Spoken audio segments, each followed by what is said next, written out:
Hello and good morning all of you. स्वागत आहे तुमचं मेगाबीट एज्युकेशनच्या युट्यूब चॅनलवर.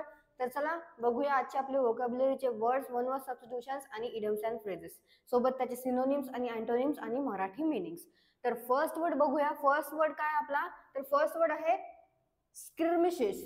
ओके, तर स्क्रिमिशेस म्हणजे काय होते? अ शॉर्ट आर्ग्युमेंट, म्हणजे चकमक होणे किंवा झगडा होणे, त्याला आपण म्हणू स्क्रिमिशेस. चकमक किंवा झगडा. ओके, त्याचे सिनोनिम्स आहेत आर्ग्युमेंट, क्विरल आणि स्क्वेबल. अँटोनिम्स आहेत ॲग्रीज, हार्मोनिस आणि सुपर इम्पोज. तर सिनोनिम्स आणि अँटोनिम्स आहे ते कशाचे? स्क्रिमिशेसचे. तर स्क्रिमिशेस म्हणजे काय होते? चकमक किंवा झगडा. नेक्स्ट वर्ड आहे प्रोट्रॅक्टेड. प्रोट्रॅक्टेडचं मिनिंग काय आहे? प्रोलॉंग असणे. ओके, मिनिंग आहे प्रोलॉंग म्हणजेच प्रदीर्घ, लांबलचक, अपेक्षेपेक्षा जास्त काळ जे असते त्याला आपण काय म्हणतो? प्रोट्रॅक्टेड. अपेक्षेपेक्षा जास्त काळ जे टिकत असते त्याला प्रोट्रॅक्टेड असं म्हणतात. तर प्रोट्रॅक्टेड म्हणजे होते प्रदीर्घ, लांबलचक, जे अपेक्षेपेक्षा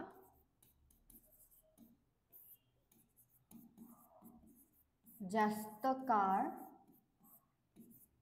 टिकतं. ओके, जे अपेक्षेपेक्षा जास्त काळ टिकत असते त्याला आपण प्रोट्रॅक्टेड असं म्हणतो. सिनोनिम्स आहेत prolong, extend, extend the duration of. आणि अँटोनिम्स आहेत कर्टेल, शॉर्टन, डिट्रुनेट. ओके, डिट्रुकेट. तर हे आहेत अँटोनिम्स कशाचे? प्रोट्रॅक्टेडचे. प्रोट्रॅक्टेडचं मिनिंग होते प्रदीर्घ आणि लांबलचक. नेक्स्ट आहे थ्रॉंगिंग. थ्रॉंगिंग म्हणजे होते flock or be present in a great. म्हणजेच एकाच ठिकाणी खूप सारे लोक जे जमा आहे, म्हणजेच काय आहे ते? गर्दी झालेली आहे, झुंबड झालेलं आहे, त्याला आपण काय म्हणू? थ्रॉंगिंग. तर थ्रॉंगिंगचं मिनिंग आहे मराठीमध्ये गर्दी किंवा झुंबड. जसं आता जे महाकुंभ झालेला आहे तिथे काय झालेली होती? खूप लोकांची काय झालेली होती? थ्रॉंगिंग झालेली होती, म्हणजेच खूप लोकांची गर्दी झालेली होती. त्याचे सिनोनिम आहेत रश, स्ट्रीम, फ्लॉग. ओके, तर प्रेझेंट इन ग्रेट नंबर्स. तर खूप सारे लोक जे आहे ते खूप जास्त नंबरमध्ये जिथे आहे तर त्याला आपण म्हणू थ्रॉंगिंग, म्हणजेच गर्दी आहे. अँटोनिम आहेत डिस्पर्स्ड, लूज आणि ओपन. तर हे आहेत थ्रॉंगिंगचे सिनोनिम्स आणि अँटोनिम्स. नेक्स्ट आहे पॅराडॉक्सिस. तर पॅराडॉक्सिसचं मिनिंग आहे असिमलिंग absurd or contradictory statement or proposition which when investigated may prove to be well founded or true. म्हणजेच विरोधाभास होते. ओके, तर पॅराडॉक्सिस म्हणजे काय होते? विरोधाभास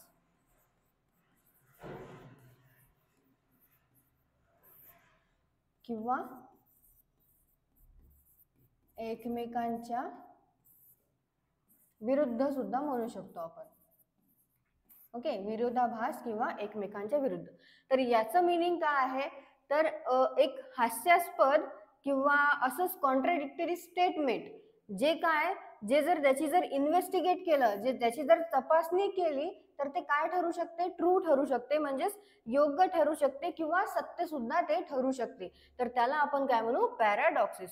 तर एक असे हास्यास्पद स्टेटमेंट किंवा कॉन्ट्राडिक्टरी स्टेटमेंट ज्याला जर इन्व्हेस्टिगेट केलं, त्याची जर तपासणी केली तर ते योग्य ठरू शकते किंवा ते ट्रू आहे असं ठरू शकते, तर त्याला आपण म्हणू पॅराडॉक्सिस. आणि पॅराडॉक्सिसचं मराठीमध्ये मिनिंग बघितलं तर त्याचं काय होते? अर्थ विरोधाभास किंवा एकमेकांच्या विरुद्ध. म्हणजे आपण जर काही आधी बोलून गेलेलो आहे की हे असं आहे, ओके, पण आता आपण लगेच आपण आपल्या स्टेटमेंटला कॉन्ट्राडिक्ट करत आहे, म्हणजेच ते तसं नाही असू शकत.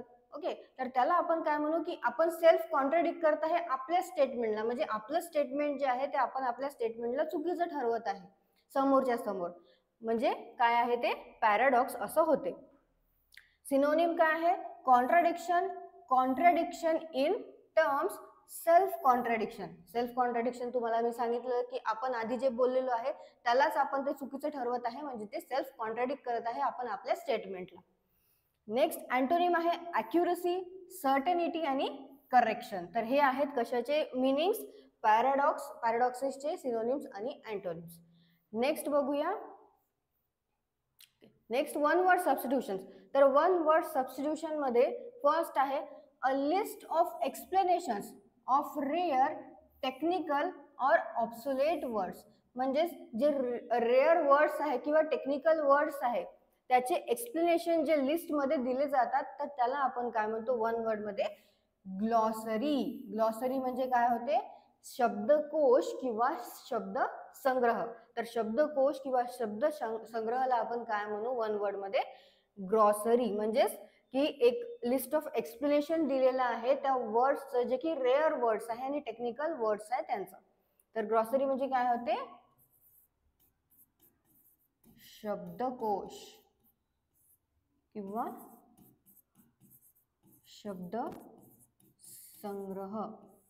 तर हे आहे ग्लॉसरी. ओके, हे ग्लॉसरी आहे, GLOSSARY.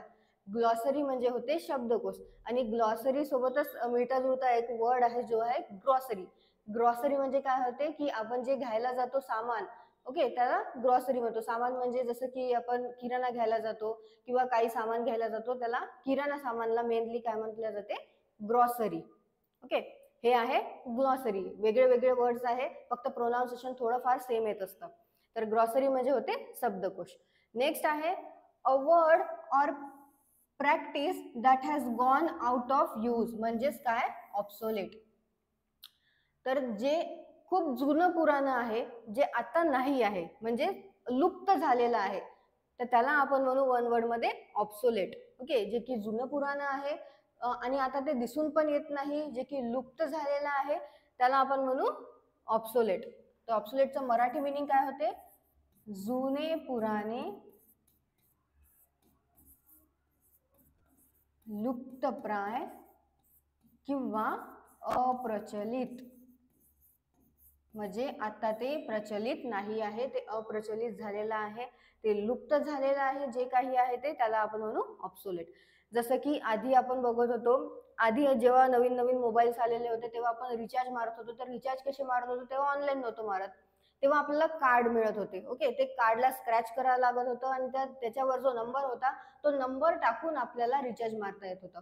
पण आता काय झालेलं आहे, ती जी सिस्टीम आहे ती काय झालेली आहे, लुप्त झालेली आहे, जुनी झालेली आहे. म्हणजे ती काय झालेली आहे, ऑब्सोलेट झालेली आहे. म्हणजेच ती आता काय, ते प्रॅक्टिस मध्ये ते गॉन आउट ऑफ यूज, म्हणजे आता ती यूज मध्ये नाही आहे, म्हणजे ते ऑब्सोल्यूट झालेली आहे. नेक्स्ट मिसस्पेल्ड वर्ड मध्ये आहे मेटिक्युलस. तर ऑप्शन डी जो आहे तो करेक्टली स्पेल्ड आहे, METICULOUS. तर मेटिक्युलस म्हणजे काय होते, फार सावध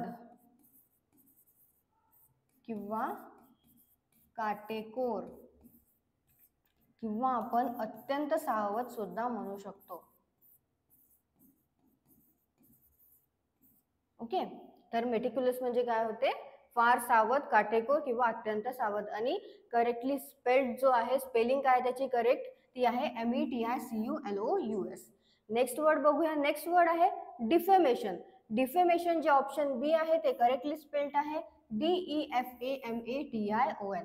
तर डिफेमेशन म्हणजे काय होते, बदनामी. ओके, बदनामी, बेआबरू, त्याला आपण म्हणतो डिफेमेशन. बदनामी, चरित्रहनन किंवा बेआबरू. ओके, तर याला काय म्हणू आपण, defamation. Next idioms and phrases मध्ये आहे axe to grind. Axe to ग्राइंडचं मीनिंग काय आहे, if you have an axe to grind with someone or about something, you have a grievance, resentment and you want to get revenge or sort it out. Okay, आणि in American English मध्ये काय म्हणते याला, it is x. तर x to grind म्हणजे काय होते की मतलब असणे, म्हणजे आपल्याला कोणतं काम करून घ्यायचं आहे, तर आपण काय झालेलो आहे, स्वार्थी झालेलो आहे, म्हणून आपण आपला मतलब आहे काहीतरी त्यांच्यासोबत.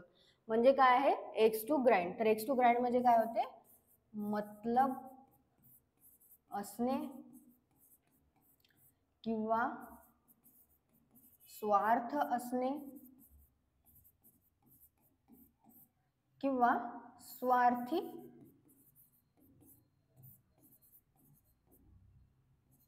उद्देश. ओके, हे सुद्धा म्हणू शकतो आपण, म्हणजे मतलबी आहे, स्वार्थी आहे, त्याला आपण एक्स टू ग्राइंड असं म्हणू. तर हे आहेत आपले आजचे idioms and phrases. Idiom and phrases मध्ये एकच होता आज एक्स टू ग्राइंड, ज्याचा अर्थ होतो मतलब असणे, स्वार्थ असणे किंवा स्वार्थी उद्देशाने काही केलेलं असणे, तर त्याला आपण एक्स टू ग्राइंड असं म्हणू. मिसपेल्ड वर्ड मध्ये करेक्टली स्पेल्ड वर्ड जो आहे डिफेमेशन, तो आहे ऑप्शन बी, DEFAMATION, म्हणजेच बदनामी, चरित्रहनन किंवा बेआब्रू असं होतो त्याचा अर्थ मराठीमध्ये. नेक्स्ट मेटिक्युलस असा होता, मेटिक्युलसचा ऑप्शन डी हा करेक्टली स्पेल्ड आहे, METICULOUS, म्हणजेच फार सावध, काटेकोर, अत्यंत सावध असा होतो. ऑब्सोल्यूट म्हणजे काय होते, जे की खूप लुप्त झालेलं आहे, जुनं झालेलं आहे, जे आता प्रयोगामध्ये नाही आहे, जे यूज मध्ये नाही आहे, त्याला आपण ऑब्सोल्यूट असं म्हणू. ग्लॉसरी म्हणजे काय होते, तर शब्दसंग्रह, शब्दकोश. वर्ड्स आपण बघितलेले आहे, तर फर्स्ट होता स्क्रिमिशेस, म्हणजेच होते चकमक किंवा झगडा. नेक्स्ट प्रोट्रॅक्टेड म्हणजे होते जो की प्रदीर्घ असतो, लांबलचक असतो, जो अपेक्षेपेक्षा जास्त काळ टिकतो, त्याला आपण प्रोट्रॅक्टेड असं म्हणतो.